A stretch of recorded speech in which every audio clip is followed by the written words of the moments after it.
இப்போது தற்போது சட்டப்பேரவை செயலர் அலுவலகத்திற்கு அதிமுகவினர் வருகை புரிந்திருப்பதாகவும் தகவல் வந்திருக்கிறது.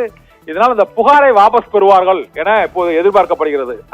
கட்சி தாவல் சட்டத்தின் கீழ் அவர்கள் மீது ஆன்டி டிஃபெக்ஷன் லா அதன்படி வாக்களித்த நபர்கள் மீது நடவடிக்கை எடுக்க வேண்டும் என கூறியிருந்த சூழ்நிலையில் இப்போது இபிஎஸ் தரப்பு அதிமுக எம்எல்ஏக்கள் சட்டப்பேரவை செயலாளர் அலுவலகத்திற்கு வந்திருக்கிறார்கள்.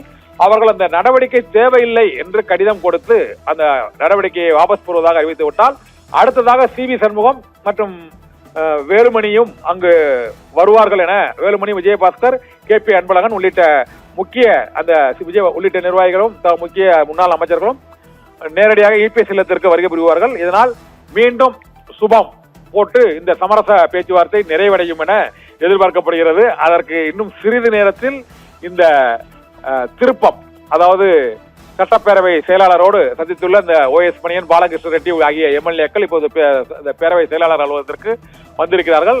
அவர்கள் இந்த கட்சித்தாவல் நடவடிக்கை சட்டத்தை வாபஸ் பெறுவார்களா என்ற எதிர்பார்ப்பு இப்போது எழுந்திருக்கிறது. அந்த நிபந்தனையின் அடிப்படையில் தான் மீண்டும் அவர்கள் SP வேலுமணி, சிவி சண்முகம் தரப்பு இந்த அதிமுகவில் இணைவதற்கு ஒப்புக்கொண்டிருப்பதாக கூறப்படுகிறது.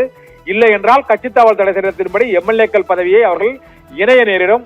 தாவேகா அமைச்சர் பதவி கொடுக்கும் என அளித்த வாக்குறுதியை நிறைவேற்ற முடியாது என கைவிரித்து விட்டது.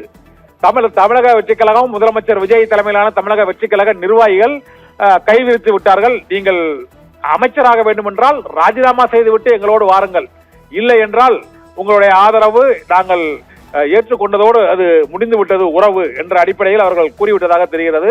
இந்த சூழ்நிலையில் தான் இப்போது மீண்டும் அதிமுகவில் எடப்பாடி பழனிசாமி தலைமையில் இணைவதற்கு ஒப்புக்கொண்டிருக்கிறார்கள். இந்த சமரச பேச்சுவார்த்தையில் 2 நிபந்தனைகள், முக்கியமான நிபந்தனைகள்.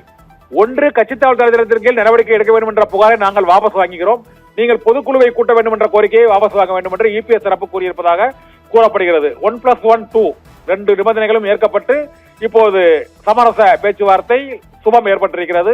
இதனால் சுபமான முடிவு ஏற்பட்டுவிட்டது. மோதல் மற்றும் அணிகள் பிரிதல், ராஜினாமா, அணிதாவல், சபாநாயகர் JCT பிரபாகரனை நாள்தோறும் சந்தித்து புகார் மனு அளிப்பது ஆகியவை நாளையுடன் முற்றும் நிறைவு பெறும் என எதிர்பார்க்கப்படுகிறது.